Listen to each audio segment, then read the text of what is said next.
Hey everybody, Mike here. So I want to take a second to show you this little two-wheel dolly that was sent to me by Haul Pro to try out and test. In exchange, I told them I'd run you through how this thing works, give you guys a review, and tell you what I think about it. So first off, they've got two different models of this. This is what they call the Haul Pro Senior. They've also got a smaller version of this as well. And the biggest difference is going to be the height that you have on the rail. If you lay this thing down flat to use it more like a rolling cart, it's going to have a lot smaller footprint. So kind of take a look at the dimensions on those two and see which one's going to work better for you. I went ahead and opted to go with this one here. It's a little bit taller. I'm 5'9", so you can kind of see where this thing hits me here and kind of get an idea for the height. The other thing to keep in mind too is you can actually pick this up assembled or unassembled. So they went ahead and sent me the one that needed the assembly, which honestly isn't a big deal. I'm pretty good with my hands and I know my way around a toolbox. To be honest though, there's not a lot of knowledge needed to put this thing together. I'll go ahead and show you on the screen right now while I'm talking kind of what that came with when it came to the parts and how that assembly went for me as I went. In all honesty though, all it takes for assembly is to put the wheels and the axle together on the bottom, and then you put this handle on here. It's all just nuts and bolts. All you really need is a couple wrenches and maybe a ratchet and a socket. To be honest, 2 adjustable wrenches will get it done. The biggest thing you'll want to pay attention to when you put this thing on, because this was my mistake when I did it,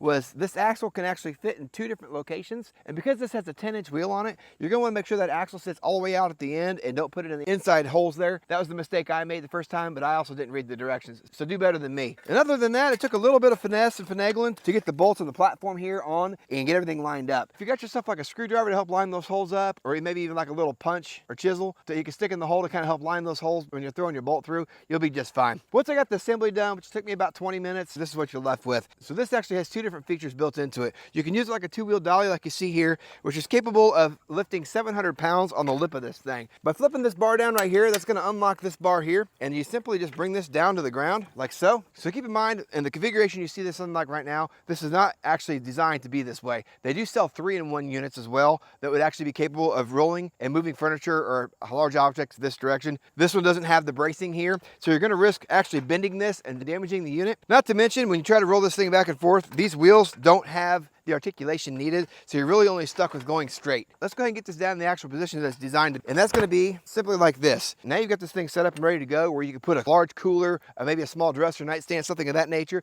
and it's capable of holding 1,000 pounds in this configuration. And then not to mention, because the wheels are so large, you can really wheel this around anywhere you need to go, and you shouldn't have any issues with uneven surfaces or getting this thing wheeled around where it needs to go. So I've used a ton of these 2-wheelers and furniture dollies over the years, and honestly I think this one right here probably rates right up there at the top of what I've used. Obviously they've got those models out there that have the built-in straps and things like that are designed to move large appliances like freezers, refrigerators, things of that nature. So this is going to be kind of a model below what those come with in terms of feature, but you're also going to pay a lot more for those models as well. For what you're getting for the price on this one and the value it comes in at, this is absolutely built well, it's built to last, and it's super lightweight for what it is, and it's capable of carrying a ton of weight. Other than that, that's all I've got for you today, guys. Hopefully that was somewhat helpful for you making a decision as to whether this might be the right unit for you or not. Appreciate you watching, and we'll catch you guys on the next one.